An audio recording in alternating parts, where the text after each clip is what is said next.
வணக்கம் நண்பர்களே. நம்ம ஐஸ்வர்யம் யூடியூப் சேனலை சப்ஸ்கிரைப் பண்ணவங்க எல்லாம் நம்மளுக்கு வணக்கம்.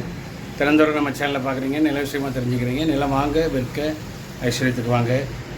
இன்றைய பதிவு என்னென்னு கேட்டிங்கன்னா, நம்ம திறந்தோறும் நம்ம வீடியோவில் வந்து அப்டேட் பண்ணிகிட்டு இருக்கிற ஒரே கான்செப்ட் என்னென்னா, கோவில்பட்டி டு எட்டயபுரம் செல்லும் சாலையில் சுமார் 100 வீடு கட்டும் திட்டம் அப்படிங்கிற ஒரு ப்ராஜெக்டை வந்து ஸ்டார்ட் பண்ணியிருக்கிறோம்.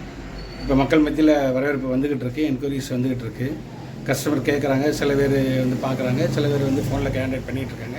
இப்போ தற்சமயமாக ஒரு வீடு ஃபினிஷ் பண்ணி அதை டிசம்பர் மாதம் 5ஆம் தேதி கார்த்திகை 20 கிரகப்பிரவேசம் பண்ணி நம்ம அவங்க மக்கள் வீடு வாங்கினவங்களே குடியேறுறாங்க. இரண்டாவது வீடு ஒன்று வேலை நடந்துகிட்டு இருக்குது. அது ஒரு 50% மேலே முடிஞ்சது. அந்த வீடை ஃபினிஷ் பண்ணோன்னே இந்த வீடை ஸ்டார்ட் பண்ணுறதுக்குண்டான வேலைகள் நடந்துகிட்ருக்கு. பாருங்கள், நம்மளே இடத்த பாருங்கள். இது வந்து என்னென்னு கேட்டிங்கன்னா, கோவில்பட்டியிலேருந்து 10 நிமிஷம் தான் ஆகும். அதாவது தூரம் என்று சொன்ன இடமெல்லாம் பக்கமாயிட்டு அப்படிங்கிறத நம்ம ஒரு டைட்டிலாகவே உருவாக்கியிருக்காங்க எல்லா நண்பர்களும்.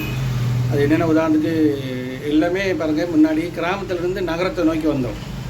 அப்போ என்னென்னா, கல்வி சாலை நமக்கு தேவையாக இருக்கும், அல்லது ஒரு போக்குவரத்துக்குள்ள இடங்களுக்கும் சௌகரியமாக இருக்கும் அப்படிங்கிற ஒரு சூழ்நிலையை மையமாக வச்சு, சரி அப்போ நம்ம கிராமத்தில் இருக்கிறோம், ஒரு மருத்துவ வசதி கிடையாது, ஒரு பள்ளிக்கூட வசதி கிடையாது, ஒரு போக்குவரத்து வசதி கிடையாது, ஒரு ஆத்திரவசத்துக்கு உடம்பு சரியில்லைன்னா நம்ம வந்து சிரமப்பட வேண்டியிருக்குன்ட்டு தான் நம்ம வந்து டவுனை நோக்கி வந்தோம்.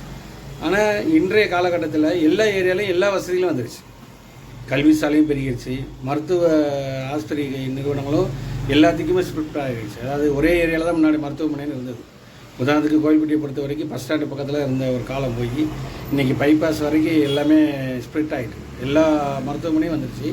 அதே மாதிரி பாருங்கள், கல்வி சாலைகளும் இப்போ கோவில்பட்டி டு எட்டயபுரம் ரோடு எடுத்துக்கிட்டிங்கன்னா, VOC school, VOC school, Kamavaram school, polytechnic school, Haritha school, CKT school அப்படின்னு வரிசைக்கே பாருங்கள், கல்வி சாலைகள் ஃபுல்லாகவே ஒன் பை ஒன்னாக நல்ல ஒரு மூமெண்ட் வந்துருச்சு. இப்போ ரீசெண்டாக நீட் கோச்சிங் சென்டர்னு சொல்லி விஎன்பிஏ பிரபாகரன் சாருடைய ஐயச்சாமி நாடாருங்கிற ஒரு காலேஜ் ஒன்று ஓப்பன் பண்ணியிருக்காங்க. இப்போ தான் ரீசனாக ஒரு மாதத்துக்குள்ளே தான் ஓப்பன் பண்ணியிருக்காங்க. என்ட்ரிஸு மக்கள் வராங்க. அதை சார்ந்து அதிலிருந்து அருகில் நம்ம வந்து இந்த ப்ராஜெக்டை போட்டிருக்கோம். இடங்கள் எடுத்து வெகு நாட்கள் ஆகிடுது. பட் இப்போ தான் அந்த ப்ராஜெக்ட் வந்து நம்ம மூவ் பண்ணி கொண்டு வந்துட்டுருக்கோம். பாருங்கள், நம்மளே இதை பார்க்குறீங்களே, இந்த மாதிரி உங்களுக்கு பிடிச்ச மாடலில் பிடிச்ச டேஸ்ட்டில் நம்ம கட்டுமானம் வந்து செஞ்சு கொண்டு வந்து கொடுத்துட்ருக்கோம். பாருங்கள், வரவேற்கிறோம், வாழ்த்துக்கள் வழங்குகிறோம். என்றும் ஐஸ்வர்யத்துடன் இணைந்தே இருங்கள். என்றும் அன்புடன் ஐஸ்வர்யம் பாண்டியராஜ். நன்றி நண்பர்களே.